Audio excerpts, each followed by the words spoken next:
आपण पाहतोय मोदींनी प्रचार सभांना सुरुवात केलेली आहे। मोदींनी पहिल्याच दिवशी 3 सभा घेतल्यात आणि विशेष म्हणजे भाजपचा रॅलीवर जोर असणार आहे आणि देशभरात भाजपच्या 1000 सभा, एकटे मोदी 200 पेक्षा अधिक सभा घेणार आहेत। भाजपच्या रॅलीवर जोर असणार आहे। देशभरात भाजपच्या 1000 सभा होणार आहेत, तर एकटे मोदी 200 पेक्षा अधिक सभा या ठिकाणी घेणार आहेत।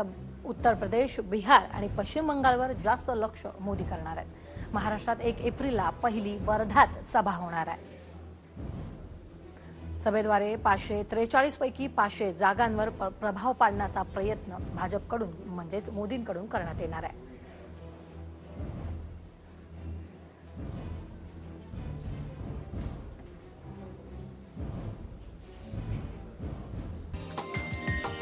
हा व्हिडिओ तुम्हाला आवडला असेल तर असे आणखी व्हिडिओ पाहण्यासाठी TV9चं YouTube चॅनल सबस्क्राइब करा, बेल बटन दाबा।